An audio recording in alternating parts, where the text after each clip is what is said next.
March 1987. The frigid wind severed the parking lot behind the Korean Club on South Academy Boulevard in Colorado Springs, carrying a strong motor oil scent and distant pine. A soldier stationed at Fort Carson saw something dark near the dumpster. A body, somewhat covered by a green military blanket, limbs stiff from the freezing night as he approached his vehicle following a late shift. The woman's face was scarred beyond recognition. Her flannel shirt ripped, hands scraped raw as though she battled until her final breath. By sunrise, investigators had found her truck miles away, with the engine still warm and the keys gone. Darlene Crashock, 20 years old, a soldier herself, was working part-time as a long-haul truck driver to support her family in Tennessee. No witnesses emerged. There was no forensic equipment available to analyze the trace evidence recovered from her body. Darlene's mother lit candles every March 17th for 30 years, whispering the same inquiry from a steel filing cabinet into the Colorado wind. Who abducted my daughter? Then, in 2017, a single DNA sample overlooked for 3 decades was uploaded into a genealogy database. Within months, a name surfaced. A man who'd lived in Colorado Springs in 1987. A man who'd attended the Korean Club that same night. A man no one suspected. But could a family tree built from saliva and patience finally break the silence of 30 years? Before we continue this shocking story, take a second to hit subscribe and like this video. Your support helps bring these forgotten stories to light, and the algorithm gods will make sure you don't miss any future uploads. Motorpool's breath made white clouds in the frigid air. His boots weighted with exhaustion. Except for a rusted garbage can and some beer cans gleaming under the weak morning sun, the lot was deserted. Then he noticed it, a dark, immovable shape close to the dumpster. Holloway originally thought it was a mound of tossed-away clothing, possibly a homeless person sleeping rough. However, his stomach tightened as he moved nearer and saw a hand, pale with stiffened curled fingers against the frozen ground, a leg twisted at an unnatural angle. A green military blanket, the sort given to every soldier at Fort Carson, draped half over a body.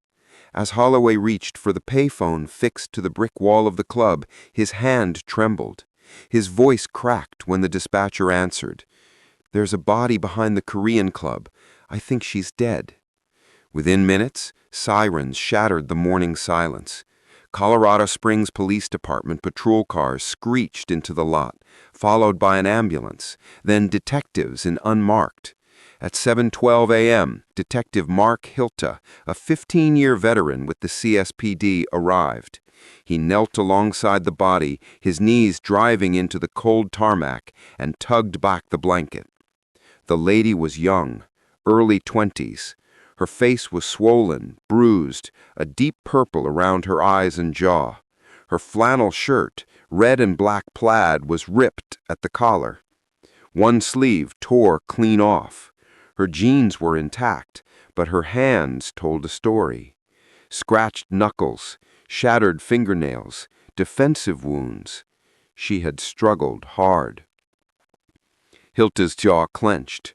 She thought strangulation. Ligature marks encircled her deep and inflamed throat. The cover she was lying on was military issue, olive drab, typical Fort Carson inventory. Somebody had sought to hide her. Alternatively, maybe lacked enough to finish the job. The lot was disarranged. Tire tracks crossed the gravel. Everywhere boot prints. But the ground had been hardened by freeze, therefore impressions were worthless. Just a body, abandoned like garbage, devoid of wallets, IDs, or handbags. Hilta stopped to examine the area.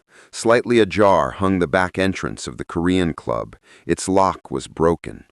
Inside, the bar was vacant, gloomy, reeking of spilled beer and old cigarettes, shattered glasses, upside-down tables. Arriving an hour later, face pallor, the owner, a Korean War veteran named Mr. Kim. He corroborated the club had been open the previous evening, full of soldiers from Fort Carson. On weekends it was always crammed. Loud music, inexpensive drinks, young men and women letting off steam. He went home at 2 a.m., locked the front door and closed. He hadn't examined the rear. The coroner's van showed up by 9 a.m.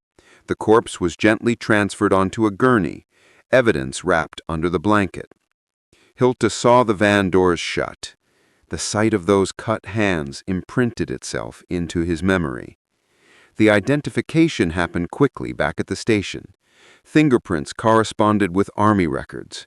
Darlene Crashock, 20 years old, private first class, U.S. Army, based at Fort Carson. Her personnel records were sparse. She was born in Hermitage Springs, Tennessee, and enlisted at age 18. No disciplinary problems. Darlene Crashock was listed as her emergency contact, mother. Hilta made the call. Virginia's voice was small and faint. The line went silent for an extended time after he told her. Then a sound, low and fragmented, midway between a sob and a gasp. "My baby," she said. "My little daughter." The investigation quick at first. Detectives questioned bartenders, bouncers, and regulars at the Korean club. Everyone recalled the night, crowded, loud. Darlene had been there with two friends from her unit. They drank beer, laughed, and danced. She stated she was tired and wanted to leave around midnight. Her buddies volunteered to walk her out, but she waved them off. "I'm good," she declared. "I'll see you Monday." That was the last time anyone saw her alive. Nearly useless, black and white club security video showed Darlene walking toward the back lot, hands thrust in her jacket pockets, head down against the wind at 11:47 p.m., from a single camera focused at the front entrance. Then she vanished from frame. No one followed her, at least no one the camera captured. Her car was found 6 miles distant on a dirt road near Fountain Creek 3 hours later. Engine off, driver's door open, keys disappeared. Her logbook sat on the passenger seat. The last entry of March 16th, 6 p.m. Dolly Parton's 9 to 5 still on the deck. A thermos of cold coffee, a cassette tape. No evidence of struggle inside the cab. Nothing stolen. Only an empty truck on an empty road, as though Darlene had stepped outside and vanished into the night. Forensic professionals worked precisely at the scene of the murder. They checked the body for biological material, gathered threads from her clothes, and documented every angle, bruising, all marks.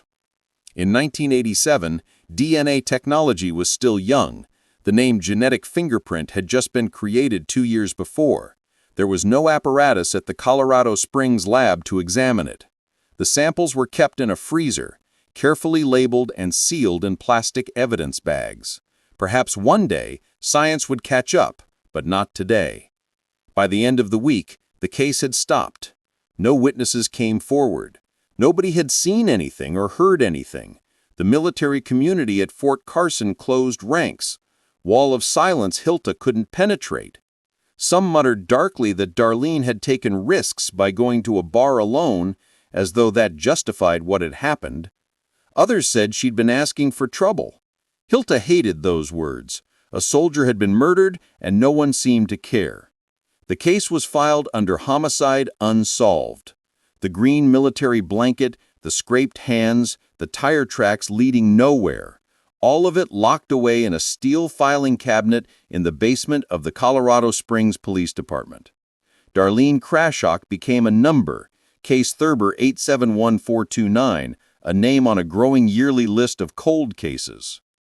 Virginia, Crashock, however, rejected her daughter become merely a number in Hermitage Springs, Tennessee. Every March 17th, she lit a candle in the window. Every week she called the Colorado Springs Police Department. Without fail. "Have you found who killed my Darlene?" she would inquire. "Not yet, ma'am, but we're still looking." 30 years would pass before that answer changed. Herded Springs, Tennessee, population 847, a hamlet so tiny it didn't appear on most maps, just a cluster of white clapboard homes and a single Baptist church surrounded by tobacco fields and rolling mountains. Darlene Crashock grew up here, the second of 3 children born to Virginia and Robert Crashock. Her childhood house was at the end of a gravel road, a 2-bedroom house with peeling paint and a sagging porch where her father would sit after long shifts, too weary to talk even, at the textile mill. Born in the heart of a severe winter, on November 9, 1966, Darlene was Virginia frequently said her daughter came into the world fighting, fists clenched, strong lungs. As a little child, Darlene was obstinate, restless, always climbing trees her mother instructed her to stay away from, always returning with scraped knees and grime beneath her fingertips. She had her father's square jaw and her mother's gentle brown eyes, a mix that made her look both fierce and tender. Darlene was driving her father's rusty Ford pickup truck to haul hay bales for neighboring farms to get pocket money by the time she was 16.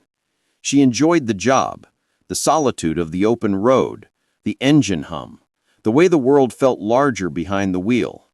Teachers at Mon County High School described her as quiet but determined. Although she wasn't a star student, she never missed a day. She worked weekends at the Piggly Wiggly grocery store, stacking shelves, packaging groceries, saving every dollar. Under her bed, coffee could be concealed. Darlene was the strong one, Sharon told a local reporter in 1987, shaky voice. She always said she'd get us out of here, said she'd make enough money so Mama wouldn't have to work 2 jobs anymore. The Crashock family lived paycheck to paycheck. Robert's mill wages barely covered rent and food. Virginia cleaned houses during the day and worked night shifts at a truck stop diner.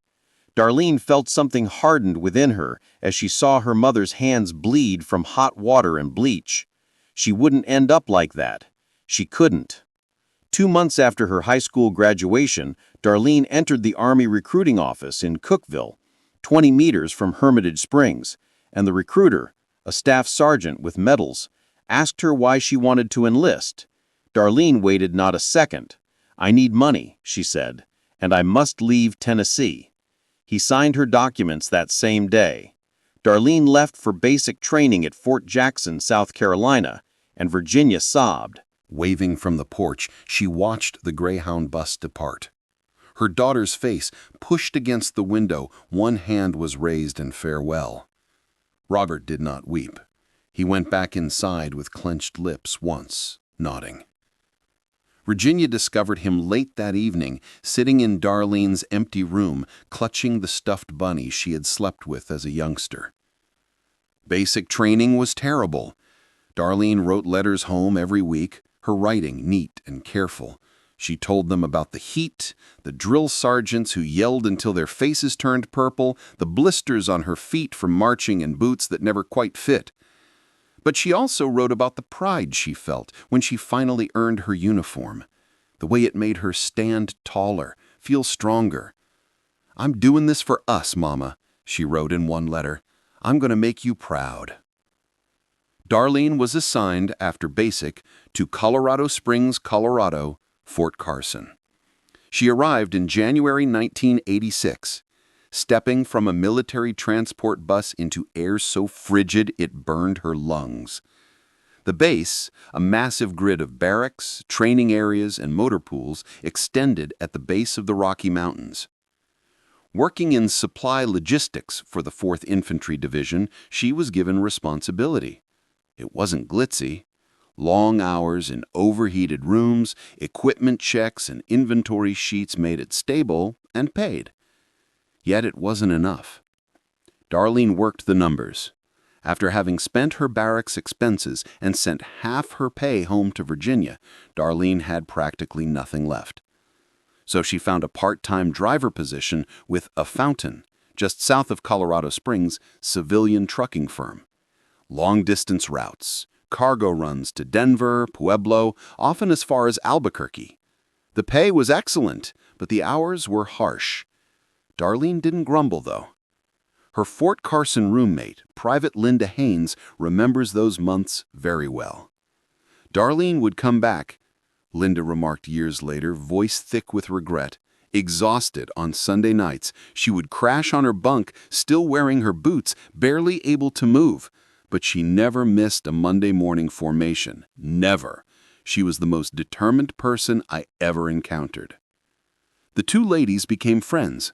They would travel into Colorado Springs on rare nights off, have burgers at a restaurant on Tejon Street, discuss their families and their future. Darlene told Linda of her strategy. 5 years in the military, save every dollar, then buy her own hauling company in Tennessee. She had said, grinning, "I'll call it Crashock Transport. Professional sounds, right?" Linda had giggled. "Sounds just right." Linda, however, saw fractures beneath Darlene's strength. On some evenings, Darlene would sit at the edge of her bunk, tears rolling down her cheeks, silently staring at a photo of her mother and sister. She never discussed it, never requested comfort. She would simply brush her face, stash the photo in her locker, and go to bed. Darlene was at the Korean Club, a dark and noisy dive bar on South Academy Boulevard with a jukebox playing Patsy Cline and Hank Williams Jr. on repeat every weekend when Darlene wasn't driving trucks. Soldiers from Fort Carson crowded the place every Friday and Saturday evening, drinking low-cost beer, shooting pool, dancing to country music. Darlene loved it there.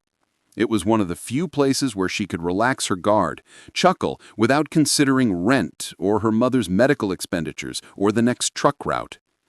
She was not a heavy drinker, Linda guaranteed to that. Perhaps 3 beers on a truly bad week. She was always the one seeing to it that the rest of us arrived safely. Darlene had a broad grin, the kind that lit up her whole face. Men asked her to dance. She occasionally said yes, laughed, and circled the floor before politely refusing when they offered to purchase another drink. She was not searching for romance. Darlene was searching for a few hours where she didn't have to think about tomorrow. March 16, 1987, was a Monday. Darlene had just returned from a weekend haul to Denver, her muscles sore, her eyes heavy, but Linda persuaded her to go out. "Come on," Linda had stated, "you have been working yourself into the ground. One night, just a couple hours." Darlene hesitated, then nodded. "Okay, but just for a little while." They arrived at the Korean Club around 9 p.m., along with another friend from their unit, Private Melissa Torres. Dense with cigarette smoke and the scent of spilled beer, the bar was crowded. A George from the jukebox came an honest song blasting. Darlene wore her favorite plaid shirt, red and black plaid, acquired at a thrift store in Fountain. Her shoes were scratched, her jeans were faded. She appeared exhausted, but she smiled as Linda offered her a light. They danced for 2 hours, laughed, lost sight of the army, of tiredness, of everything. Darlene set her empty bottle on the bar and turned to Linda around 11:30 p.m. "I'm heading out. Early formation tomorrow." Linda grabbed her arm. "Wait, we'll walk you to your truck." Darlene shook her head. "I'm fine. It's just across the lot. I'll see you guys in the morning." She smiled one more time, from that wide, easy smile, and walked toward the back exit. The door swung shut behind her. The music swallowed the sound of her boots on the floor. That was the last time Linda Haynes witnessed her closest buddy still alive. Darlene's Fort Carson locker would be still locked by daybreak. Her bed would stay prepared. Untouched, her mother's and sister's picture would wait for a hand that would never return. Crashock would pick up the phone at 10 in the morning in Hermitage Springs, Virginia. Then her life would fall into a quiet that would span 30 years. 11:34 p.m., March 16, 1987. The Korean Club was throbbing with noise. A dense wall of sound pressed against the eardrums. From the jukebox, George Strait's voice mingled with laughter, clinking bottles, and the crack of pool balls. The air was thick with cigarette smoke and cheap cologne. The floor was sticky with spilled beer. Some still wearing dog tags caught the weak light. Troops in civilian garb packed every corner. It was Monday night, but the weekend rush hadn't yet gone off. Fort Carson personnel filled the tables, unwinding after another difficult day of drills and formations. Darlene Crashock, Darlene shook her head, smiling, tired, the kind of tiredness that resided in the bones. She was tired. After a 14-hour round journey to Denver Hall, her shoulders still ached from wrestling the steering wheel on icy mountain roads. But Linda had pushed, and Darlene couldn't say no to her closest buddy, Melissa Torres. Danced across the room with a specialist from the motor pool, her arms elevated, hair swinging. She noticed Darlene and waved, smiling. Darlene raised her bottle in salute, then placed it down on the bar empty. She checked her watch. 11:37 p.m. Formation was at 600 hours. She needed sleep. She tapped Linda's shoulder. "I'm heading out." Linda's face fell. "Already? It's barely midnight." "Early day tomorrow," Darlene said, pulling on her jacket, the same faded denim she had worn since Tennessee. "You guys stay. Have pleasure." Linda grasped her wrist. "At least—" Darlene shook her head, already sliding off the stool. "It's right across the lot. I'll be fine." She squeezed Linda's hand once, brief and reassuring, then turned toward the back of the bar. The rear exit was closer than the front door, and the parking lot behind the building was where most soldiers left their cars. Fewer people, quieter. Darlene preferred it. She passed through the throng, weaving between bodies and chairs, that way. Close to the pool table, a group of men wearing leather jackets stood observing a game, beers in hand. One of them, tall with a thick mustache, peered up as Darlene strolled by. Their gazes connected for a split of a second. He nodded. She didn't. She continued walking. The back hallway was narrow and dim, lighted by a single flickering bulb. The walls were painted dark green, peeling in places, covered with years of graffiti and band stickers. The floor was concrete, cracked, stained. At the end of the corridor, the exit doors stood somewhat ajar, a wedge of cool nighttime air passing through. Darlene shouldered it open. The sound of the bar fell into silence. She stepped outside into the parking lot, with her jacket fastened up to her chin. A thin coating of frost covered cars, pickup trucks, and sedans. Sharp, icy, the kind of chilly that burned the lungs. Security lights mounted on the building's roof, however, half of them were blown out, hence portions of the lot were dark. Darlene's breath turned white clouds as she strode. Her boots crunched gravel. Parked at the far end of the lot, close to the dumpster, was her truck, a worn Chevy C10 she had purchased used for $800. After someone had dinged her door at a truck stop in PBLO, she had learned to park away from other vehicles. Fewer people, fewer problems. She was midway across the lot when she heard it. Footsteps behind her were slow, purposeful. She didn't turn around. It was surely merely another soldier going to their vehicle. Yet the footsteps didn't stray. They stayed behind her, keeping pace. Darlene's hand descended into her jacket pocket, fingers brushing the cold metal of her truck keys. She quickened her pace. The footsteps sped. Her heart kicked up, a low thump in her ears. A voice sliced across the silence when she was 15 feet from her truck. "Hey!" Male. Low. Darlene paused and turned, her hands crammed in the pockets of a dark jacket. He stood 10 feet back from her.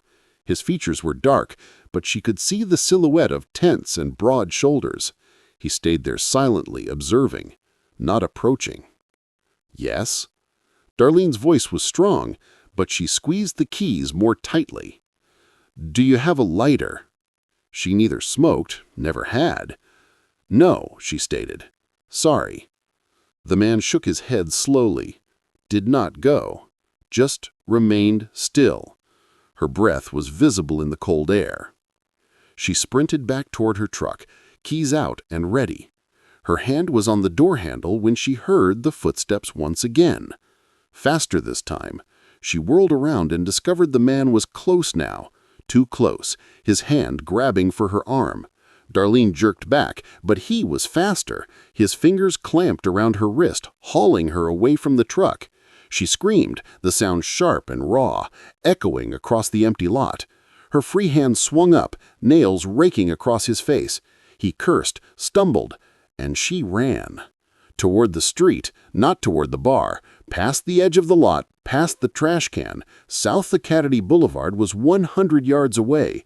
If she could reach the road and wave down a vehicle, she shouted loud enough for someone inside the pub to hear. But he moved faster. His weight crashed into her from behind, knocking her to the ground. Her knees hit the rough pavement hard, ripping her skin through her jeans.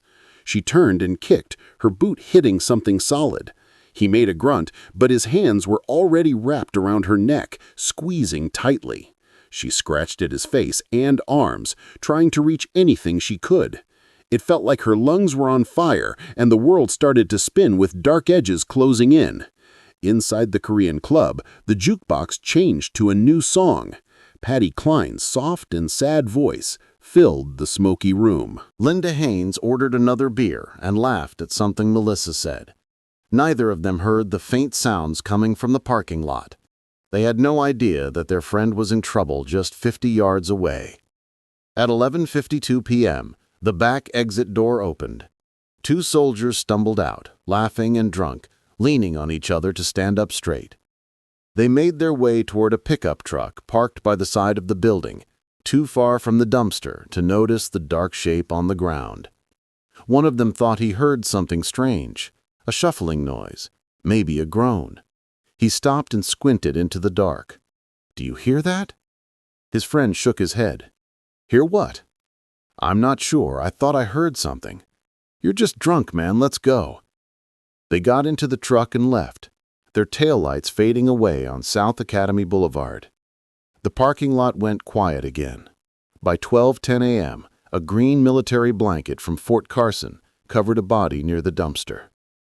The keys were gone, and a truck was left abandoned 6 miles away, its engine ticking as it cooled in the freezing night. The next morning, when the sun rose weakly over the Rocky Mountains, specialist Greg Holloway would discover what was left. By that time, Darlene Crashock had been dead for hours. Her hands were badly scraped from fighting back. Her throat had deep marks where something had been tied around it. Her flannel shirt was ripped at the collar, with one sleeve completely torn off. She fought until the end, but no one came to help. Inside the Korean club, the jukebox was quiet. Empty bottles filled the bar. The floor was covered in cigarette butts and napkins. Mr. Kim showed up at 8 a.m. to clean up, not knowing that just outside his back door, yellow crime scene tape was already being set up between the light poles. He told the police that he had locked up the club at 2 a.m. He didn't notice anything strange or see anyone that made him feel uneasy. He decided to keep the club closed for a week to show respect, but when he opened it again, the soldiers came back, filling the tables with laughter, drinks, and dancing, as if nothing had ever happened. However, Linda Haynes wouldn't return. She stayed in her barracks room, staring at Darlene's empty bed. The picture was still in the locker, and she repeated the same words over and over until her voice went hoarse. "I should have walked her home. I should have walked her home." But it was too late. The last night at the Korean club was already over, and Darlene Crashock's laughter and singing along to Patsy Cline would never be heard again. It was March 17, 1987, at 10:14 a.m. in Hermitage Springs, Tennessee. Virginia Crashock was at the kitchen sink with her hands in soapy water, scrubbing a cast-iron skillet that her mother had given her 30 years ago. The radio on the windowsill was playing gospel songs, the voices blending together in gentle melodies. Outside, the sky was cloudy, heavy with rain. Virginia's youngest daughter, Sharon, was at the kitchen table, working on her homework, nibbling on the end of her pencil. Then the phone rang. Virginia dried her hands on a dish towel and walked over to the wall-mounted rotary phone in the hallway. She picked up the receiver, holding it between her shoulder and ear. "Hello, Mrs. Crashock," said a man's voice. It sounded official and cautious. "Yes?" "This is Detective Mark Hilta with the Colorado Springs Police Department." "Ma'am, I need you to sit down." Virginia felt her legs go weak. She grasped the doorframe. "What's wrong? Is it Darlene?" The silence from the other end lasted for 3 seconds, feeling like an eternity. "Ma'am, I'm very sorry to tell you that your daughter was found dead this morning. We are treating this as a murder investigation." The dish towel fell from Virginia's hand. The world around her wobbled. She heard Sharon's chair scrape against the floor and her daughter asking what was wrong, but her voice sounded far away, like she was underwater. She tried to speak, but only a low, broken sound came out, a mix between a gasp and a cry. "My baby," she whispered, "my baby girl." Detective Hilta kept talking about what needed to be done, asking if there was someone who could stay with her and mentioning something about ID and arrangements. Virginia didn't catch most of it. She slid down the wall while still holding the phone, curling up. Sharon ran to her mom and hugged her tightly, crying without really knowing why. 2 days later, Virginia Crashock got on a Greyhound bus in Cookeville, Tennessee. She had one suitcase, a black purse, and a photo of Darlene in her Army uniform, the one taken after she finished basic training. Robert wanted to go too, but they didn't have enough money for 2 tickets. Someone had to look after Sharon, keep working at the mill, and manage the house. So Virginia traveled by herself, spending 18 hours on the bus through Kentucky, Missouri, and Kansas, watching the scenery fly by in different shades of gray and brown. She got to Colorado Springs on March 19th at 4:32 p.m. The bus station was small and cold, with the smell of diesel fuel and old coffee. A police department victim advocate met her at the gate. The young woman named Karen had kind eyes and a shy smile. They drove in silence to the El Paso County Coroner's Office, a plain brick building on the outskirts of town. Virginia walked through some double doors, down a bright hallway, entering a room that smelled like cleaning products and something else she couldn't name but would always remember. They showed her a photo, not the body itself, just a photo. Darlene's face looked clean, her eyes shut like she was just sleeping, but the bruises were still visible, dark purple marks around her jaw and swelling that changed her appearance. Virginia's knees gave way. Karen caught her and helped her into a chair. Virginia pressed the photo of Darlene in her uniform against her chest and cried until she had nothing left to weep. The following day, Detective Hilta met Virginia in a meeting room at the Colorado Springs Police Department. He was a strong man with gray hair and weary eyes. He told her what they found out. Darlene had left the Korean club by herself just before midnight. Her body was discovered 6 hours later, behind the building. The cause of death was strangulation, and there were signs of a fight, including defensive wounds on her hands. They had gathered proof, biological samples, and pieces of her clothing. They were talking to people who saw what happened, reviewing security videos and following every possible clue. Virginia leaned forward, gripping her hands so tightly that her knuckles turned white. "Who did this to my daughter?" Hilta's jaw got tight. "We don't know yet, ma'am, but we will track them down." Virginia stayed in Colorado Springs for 5 days. She couldn't pay for a hotel, so a church group helped her find a room in someone's basement. Each day, she woke up before sunrise and walked to the police station, waiting in the lobby for any news. Detectives would come out, shake their heads, and say they were still looking into it. She visited Fort Carson and met Darlene's commanding officer, a serious captain who offered his sympathy but seemed more focused on rules than sadness. She met Linda Haynes, who was crying so much that she couldn't talk. She just held Virginia's hands and shook her head repeatedly. On the 5th day, Virginia wanted to see the Korean club. Karen, the victim advocate, drove her there. It was closed. There was a handwritten note on the door saying, "Closed for now, out of respect." Virginia stood in the parking lot behind the building, looking at the place where her daughter had been discovered. The yellow crime scene tape was still waving in the breeze, attached to a dumpster. The ground had dark stains in some areas. Virginia knelt down, placed her hand on the chilly ground, and whispered, I'm so sorry, baby. I'm so sorry I wasn't here. Before leaving Colorado, Virginia went to the police station one last time. She found Detective Hilta at his desk, surrounded by papers and photos. She put a picture of Darlene on his desk, the same one she had carried from Tennessee. "This is my daughter," she said, keeping her voice steady, even as tears flowed down her face. She wasn't just a number in a case. She was a real person. She had goals. She was planning to buy her own truck and start her own business. She sent me part of her paycheck every month to help pay the electric bill.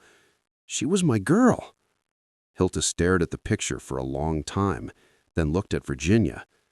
"I promise you, Mrs. Crashock, we will keep searching until we find out who did this." Virginia nodded. She wanted to trust him. But when she got on the Greyhound bus back to Tennessee on March 24th, watching Colorado Springs fade away, a heavy feeling of doubt filled her chest. Back in Hermitage Springs, life tried to keep going. Robert returned to the mill. Sharon went back to school. But the house felt lonely, haunted by the absence of Darlene. Her bedroom was left just the way it was, with the bed made and posters of Dolly Parton and Willie Nelson still on the walls, smiling as usual. Virginia couldn't make herself pack it up. Some nights, she would sit on the edge of Darlene's bed and holding the stuffed rabbit that her daughter had slept with when she was little, and she would talk to her, tell her about her day, ask her why she had walked to that parking lot alone, and plead for her to come back home. Every week, Virginia called the Colorado Springs Police Department. The talks were always the same. "This is Virginia Crashock. I'm inquiring about my daughter, Darlene." "Yes, ma'am. We are still looking into it." "Have you discovered anything new?" "Not yet, ma'am, but we are still on it." Weeks turned into months. The case started to disappear from the news. The Colorado Springs Gazette-Telegraph wrote a follow-up piece in April, but after that, there was silence. Fort Carson moved on. New soldiers came in while older ones were rotated out. The Korean Club reopened in May, and by summer, the parking lot was busy again on weekend nights. Life went on as if Darlene Crashock had never existed. However, in Colorado Springs, whispers began. Rumors spread through bars, barbershops, the base store, and church events. Some claimed Darlene was hanging out with the wrong people, that she owed money or that she had upset someone. Others said she had been drinking too much and acting carelessly. The worst rumors suggested she brought it on herself, by going out alone at night, by wearing tight jeans, or by simply being a woman. Linda Haynes heard these rumors. She confronted a soldier in the mess hall who called Darlene a girl who took chances. Linda slammed her tray down on the table, her voice shaking with anger. She was a soldier and had every right to feel safe. She didn't ask for anything except to live her life. The soldier backed off, but the rumors kept going. Virginia heard them too. From a relative who had talked to someone who talked to another person at Fort Carson. She ended the call and yelled in the quiet house, "My daughter was killed! She didn't do anything wrong!" By the end of 1987, the case was not making any progress. Detective Hilta had questioned more than 40 people. He spoke to bartenders, doormen, and soldiers who had been at the Korean Club that night. 2 men didn't pass the lie detector tests, but there wasn't enough proof to arrest anyone. The security video was too blurry to help identify anyone except for Darlene herself. The biological samples taken from her body were stored in a freezer, waiting for technology that wasn't available yet. The case file kept getting bigger, but they were no closer to solving it. Hilda was in his office one December night, looking at the photo Virginia had left on his desk, showing Darlene in her uniform, smiling. He had made a promise to her. But as 1987 turned into 1988, and then into 1989, that promise felt heavier with each year that went by. In Tennessee, Virginia Crashock wouldn't give up. She sent letters to the governor of Colorado, to the Army Chief of Staff, and to senators and congressmen. Most of them didn't reply. A few sent standard letters showing sympathy, but didn't take any action. She called the police department every week without missing a beat. Some detectives were nice, others seemed irritated. One told her plainly, "Ma'am, we've done everything we can. Sometimes cases just don't get solved."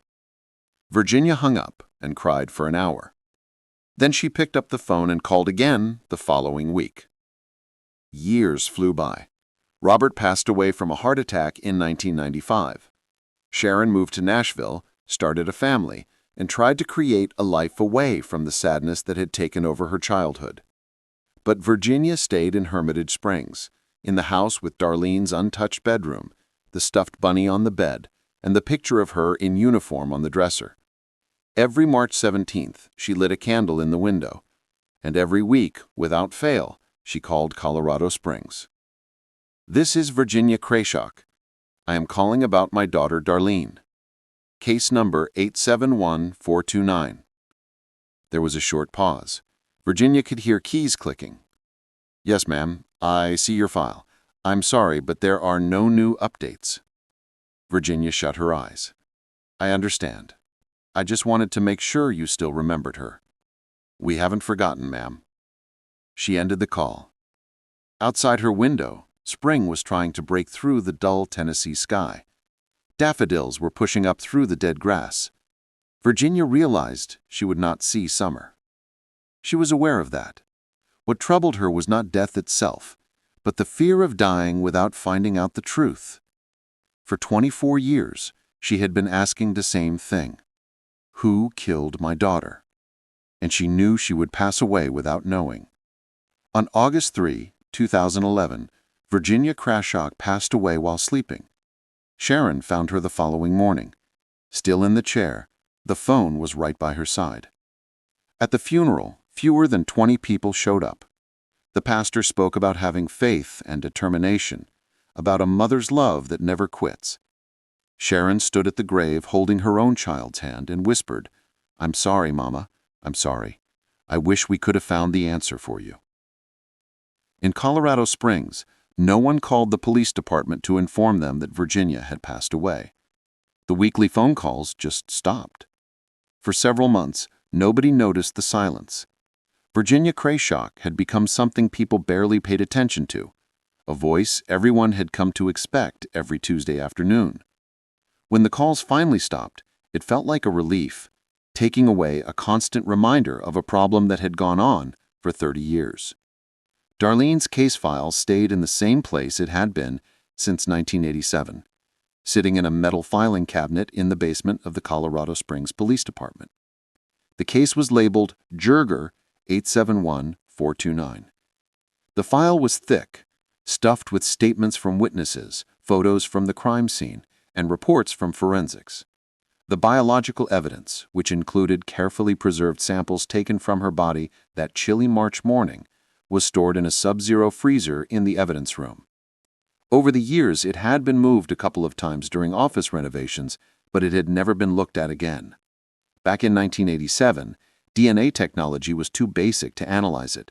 By the 1990s, the department had too many new cases and fresh leads to handle. Darlene Crashock became just another name on a list, a statistic in the growing count of unsolved murders.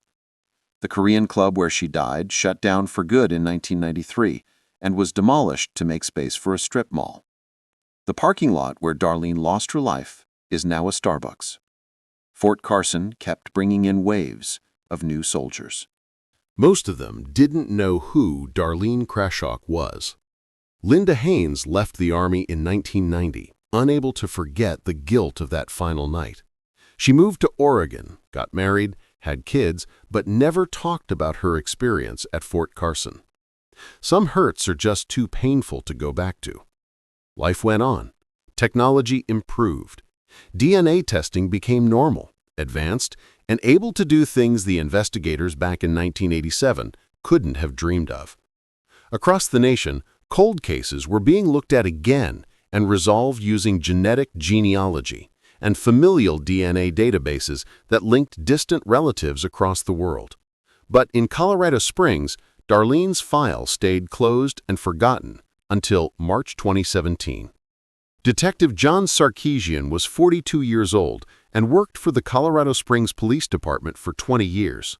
He was known for being thorough, detail-oriented, and hard to convince to let go of a case.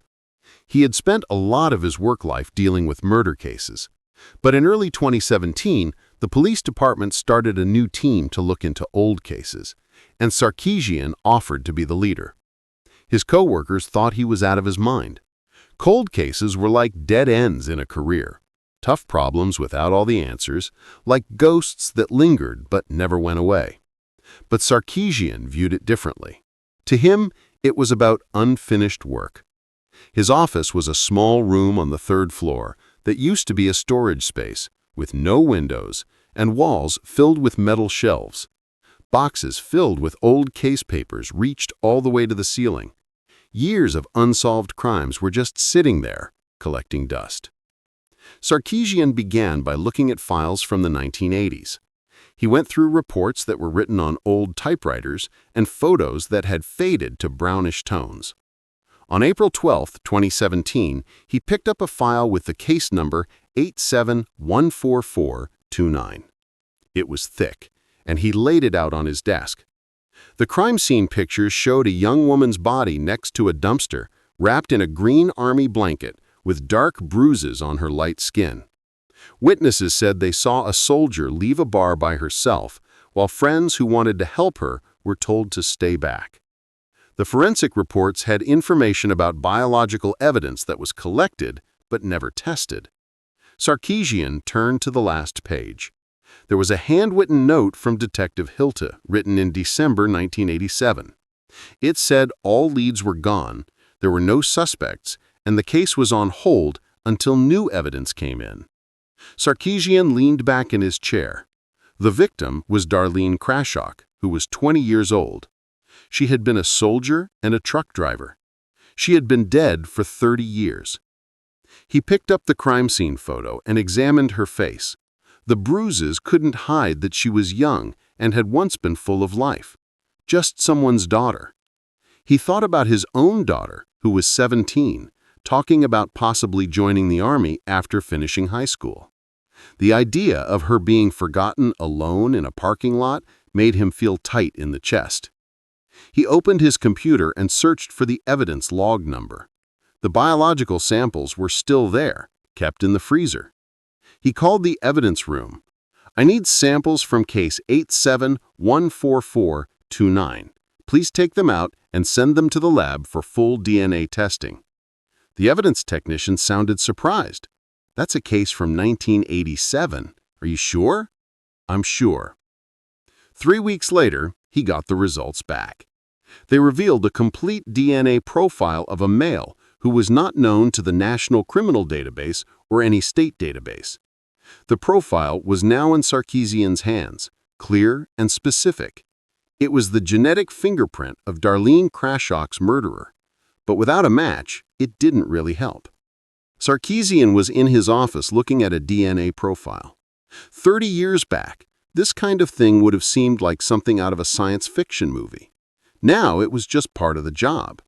But he wondered how useful a DNA profile really was if the person who had committed the crime had never been caught or had their DNA tested.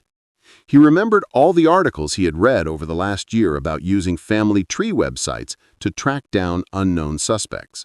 This method was debated legally, but it was effective. The Golden State Killer was caught using this approach, and so was the Grim Sleeper. Criminals who thought they escaped justice could finally be found thanks to relatives sharing their DNA on sites like Ancestry.com. Sarkeesian opened a new tab on his web browser. He looked up GED Match, a free genealogy website where people upload their DNA to connect with family. This site was public and allowed law enforcement to use it. He felt unsure about this step. It was new territory for him. But Darlene Crashock needed answers. Virginia Crashock had died without knowing the truth. He didn't want that to happen again. On June 2, 2017, Sarkeesian uploaded the unknown male DNA profile to GED Match, and then He waited for 3 months. There was no response, no matches, just quiet. While he worked on other cold cases, he checked the database every single day. Each morning, he would turn on his laptop, log into GED Match, refresh the page, and still find nothing. Then, on September 14, 2017, a message popped up. It said there was a possible family match. The estimated relationship was third cousin. Sarkeesian felt his heart race. He clicked on the link. The match was a 61-year-old woman named Patricia Jennings, who lived in Omaha, Nebraska. She had uploaded her DNA to GED Match 3 years earlier while trying to find information about her grandfather's family. She had no idea that her DNA was now linked to a murder investigation. Sarkeesian reached out to a genetic genealogist, a professional who assists law enforcement in creating family trees from DNA matches. Her name was Dr. Ellen Grayson, and assisted in solving 4 unsolved cases over the last 2 years. Sarkeesian sent her an email with the details. After a week, Dr. Grayson returned the call. She mentioned that she had created a basic family tree. Patricia Jennings is related to your unknown person through a shared ancestor from the 1880s. From the DNA shared, I believe this person is her third cousin. This gives us a way to start our search. For the next 3 months, Dr. Grayson dug through family history documents, including birth certificates, marriage records, and census information. She expanded the family tree, while removing relatives one by one, considering factors like age, gender, whether they died before 1987, or if they lived in a different state. Gradually, the tree got smaller. By December of 2017, she had found 6 possible candidates. They were all men, the right age, and all had ties to Colorado in 1987. One name was particularly notable: Michael David White. Born on April 3, 1962 in Rapid City, South Dakota, joined the U.S. Army in 1980. He was stationed at Fort Carson from 1985 to 1989.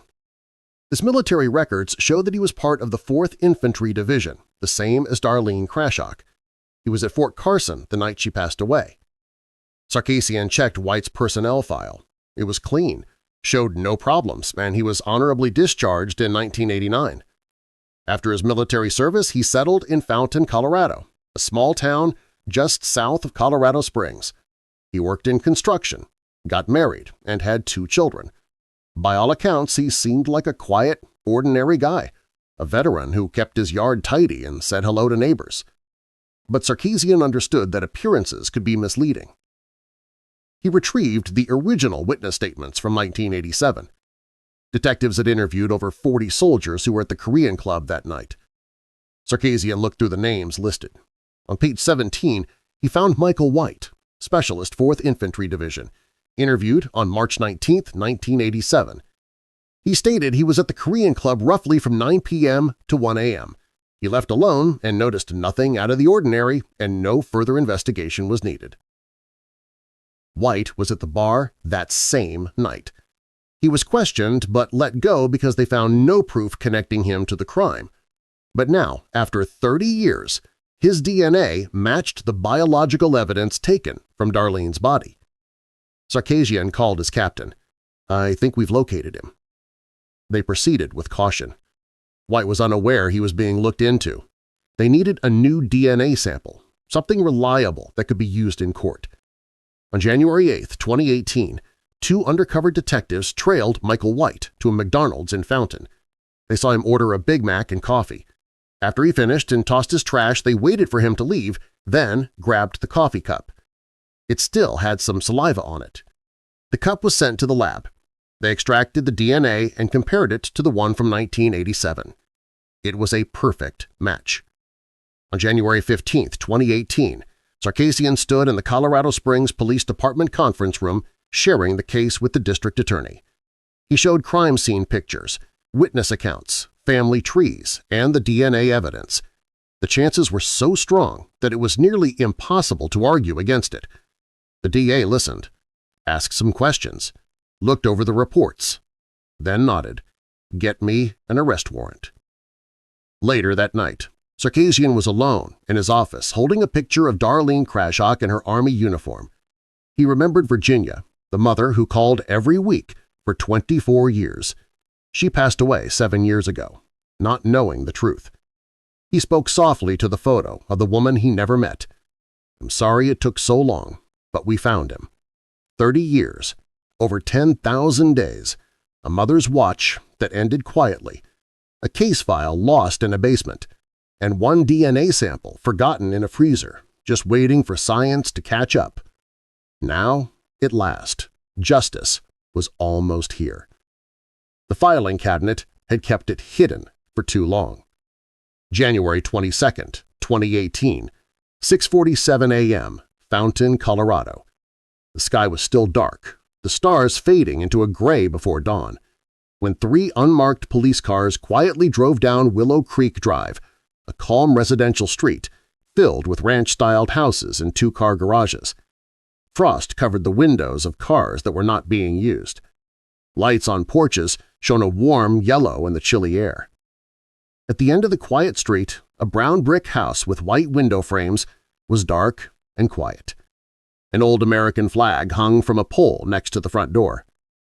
Inside, Michael David White, who was 55, was asleep next to his wife of 23 years, unaware that something from his past, which he thought was long buried, was about to come back. Detective John Sarkisian was in the front car, holding the arrest warrant that a judge had signed just 12 hours before. Next to him, 2 undercover SWAT team members were checking their equipment, speaking in low and tense tones. Sarkisian's heart was calm, but his jaw was tense. He had spent 9 months putting this case together, following DNA trails through family trees, confirming links, and ruling out options. Now it had all come down to this moment, a knock on a door followed by handcuffs. After 30 years, it was finally time for justice. At exactly 7 a.m., Sarkisian got out of the car. The cold air stung his face. 4 other officers moved quickly and quietly across the yard without any sirens or flashing lights, just the sound of their boots crunching on the frozen grass. Sarkisian walked up to the front door and knocked. He gave 3 sharp taps that echoed in the stillness of the morning. There was no response. He knocked again, harder this time. A voice from the inside said, "Who is it?" The door opened slightly, revealing a woman with a confused and scared look on her face. Sarkisian held up his badge and said, "Ma'am, I need to talk to Michael White. Is he here?" The woman replied, "He's sleeping. What's this about?" Sarkisian insisted, "I need him to come to the door now." After a moment of hesitation, the woman shut the door. You could hear muffled voices inside. A minute later, the chain on the door rattled, and it swung open completely. Michael White stood in the doorway barefoot, dressed in gray sweatpants and an old army t-shirt that was too big for him. His hair was thinning and mostly gray, and his face had lines from age. He looked like any average middle-aged veteran, nothing special. Sarkisian locked eyes with him. "Michael David White." "Yeah? What's this about?" he asked.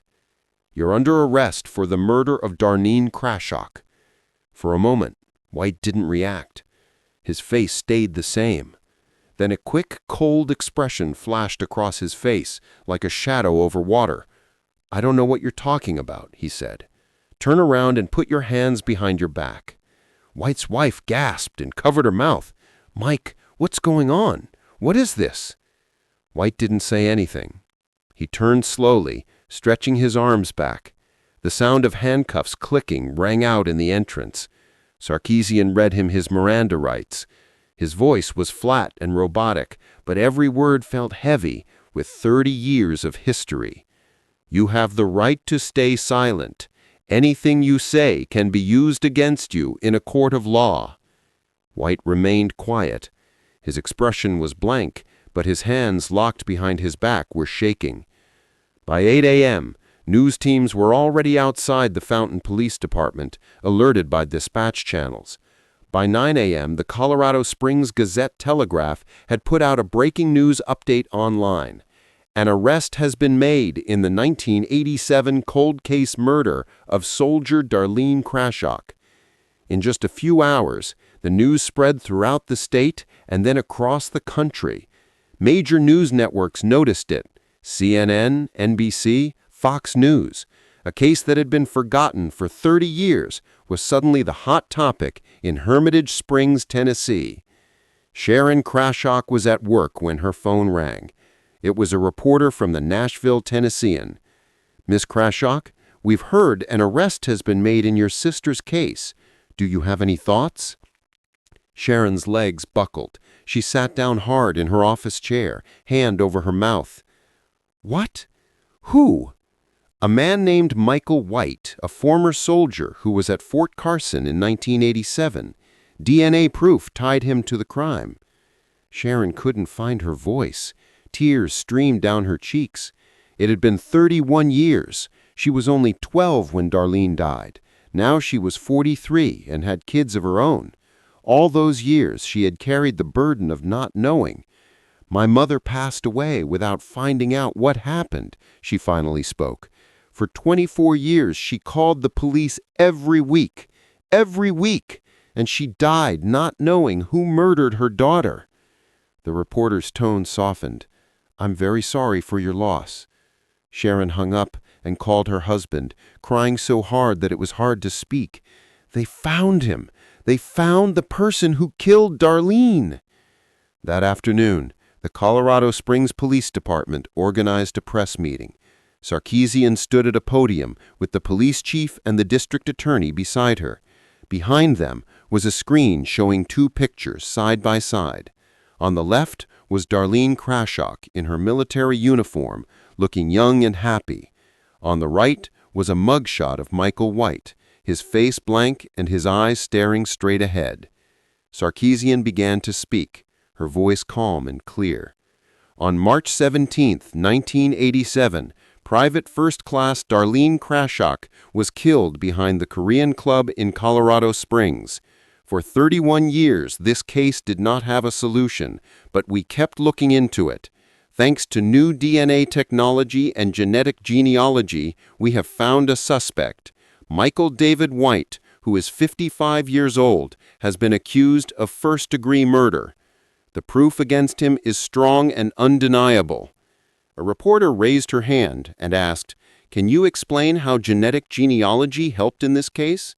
Sarkeesian nodded and replied, "They collected biological evidence from the victim back in 1987, but they couldn't analyze it then. In 2017, we got a complete DNA profile and put it in a public genealogy database. We found a distant relative of the suspect, created a family tree, and narrowed down possible matches. Then we got a new DNA sample from Mr. White, which matched the evidence from 1987. The chances of this DNA belonging to anyone else but Mr. White are nearly zero." Another reporter shouted, "Was White interviewed in 1987? Yes. He was one of more than 40 soldiers interviewed after the murder. Back then, there was no physical proof linking him to the crime, so he wasn't seen as a suspect. That has now changed." The district attorney came forward and said, "This case shows that while justice might take time, it will ultimately prevail. Darlene Crashock served her country. She should have been safe, and now she will finally get justice." The press conference was broadcast live on all the major networks, reaching homes, bars, and offices all over Colorado. People watched in shocked silence. Michael White had been living among them for years. He had coached Little League, gone to church, and helped neighbors with car troubles. He was a veteran, a father, and a person who seemed completely normal. For 31 years, he kept a big secret. At the El Paso County Jail, White was taken through the booking process and put in a solitary confinement cell. He asked for a lawyer and wouldn't answer any questions. His public defender, a young lawyer named Kevin Mallory, checked the evidence and quickly saw that he had very little to work with. The DNA evidence was undeniable. The genealogy research was precise.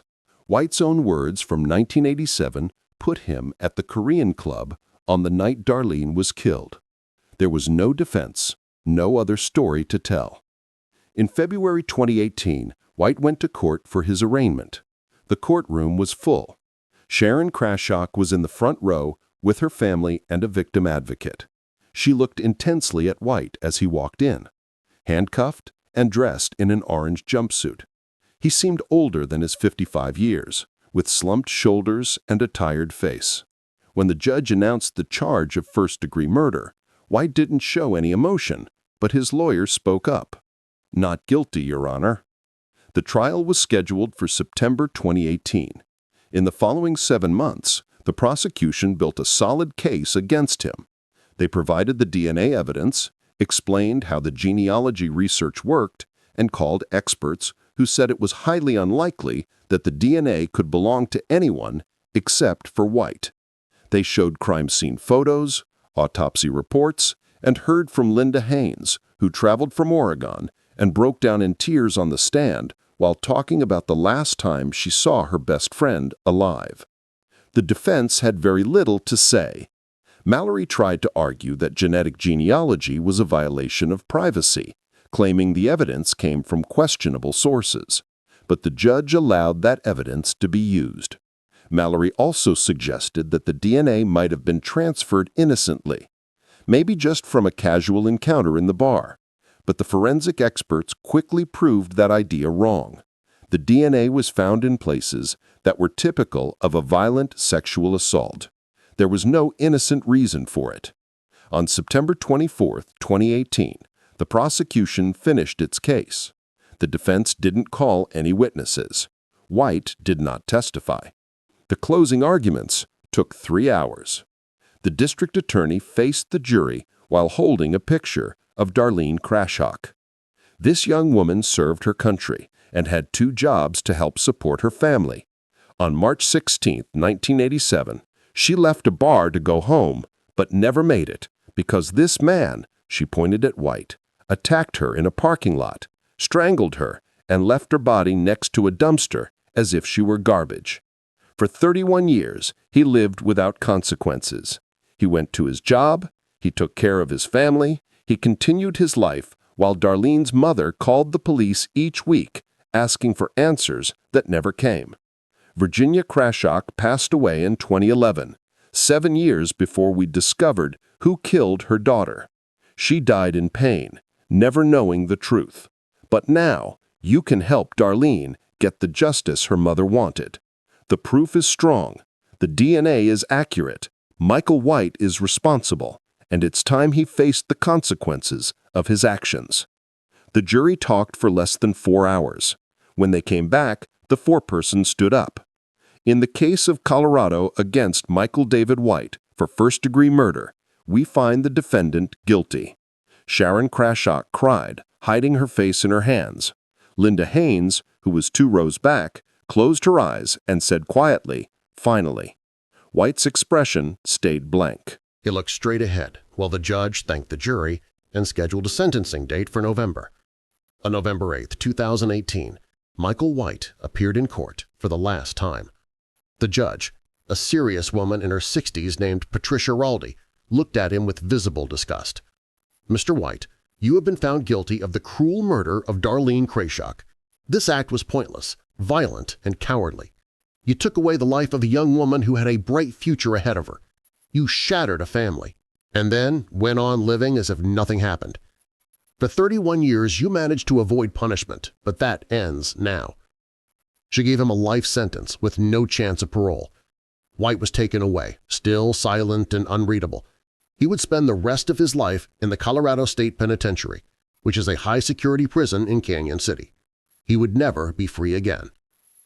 Outside the courthouse, Sharon Crashock faced a group of microphones and cameras. Her voice was calm, but her eyes were swollen. "My sister was just 20 when she died. She was strong, caring, and hardworking. She loved her family. She had ambitions, and Michael White stole all of that from her. My mother spent the last 24 years of her life searching for answers. She died without ever learning the truth. I wish she could be here today. I really wish she knew that Darlene finally got what she deserved, but at least I can tell her now, no matter where she is, that we didn't stop trying, and neither did the detectives who took another look at this case. Thank you. Thank you for keeping my sister in your thoughts." In the time that came after, the case became a major example of how using family trees and DNA could help solve cases that seemed impossible to crack. Police departments all over the country started putting old DNA samples into genealogy websites, reopening investigations that had been closed for many years. Families who waited so long for answers were suddenly filled with hope. In Hermitage Springs, Sharon put a new headstone next to her mom's grave.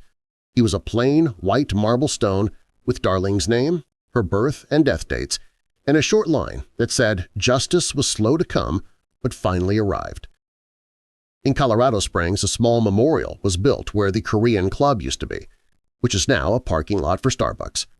A bronze plaque was placed on a stone base that read, "In memory of PFC Darlene Crashock, U.S. Army, 1966–1987. A soldier, a daughter, a sister.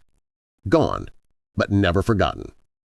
On March 17, 2019, exactly 32 years after Darlene was killed, a group met at the memorial. Sharon was there with her kids. Linda Haynes came all the way from Oregon. Detective Sarkeesian stood quietly in the back. A local pastor led a prayer. A bugler played taps. When the last note disappeared into the chilly Colorado air, Sharon walked up and placed a single white rose on the plaque. "We found him, Darlene. We found him. You can finally rest." The Darlene Crashock case was officially closed. The filing cabinet in the Colorado Springs Police Department no longer contained an unsolved mystery. Instead, it held an answer, a name, a conviction, justice that came 30 years late but still arrived. Virginia Crashock never got to see this happen. That maybe in the quiet places between memory and hope, she knew. Maybe she felt the burden lift with the question finally answered. The waiting was finally over. The silence that lasted for 30 years had ended. And Darlene Crashock, the soldier who drove on dark roads, who sent home part of her paycheck, who dreamed of having her own truck, was no longer just a case number in a cold files. She was a person with a life and a story that people will always remember. The man who ended her life would live out his days locked away, realizing that time, advancements in science, and a mother's deep love had finally caught up to him. Justice might arrive later than expected, but it will always show up. Don't forget to subscribe, turn on the notification bell, and share this video with someone who loves true crime stories. Your help is important because it raises awareness about cases that might get overlooked. What unsolved case do you think should get more focus? Let us know in the comments. Every case that hasn't been solved represents a family still looking for answers, still wishing for the closure that finally came to the Martinez family after searching for almost 50 years.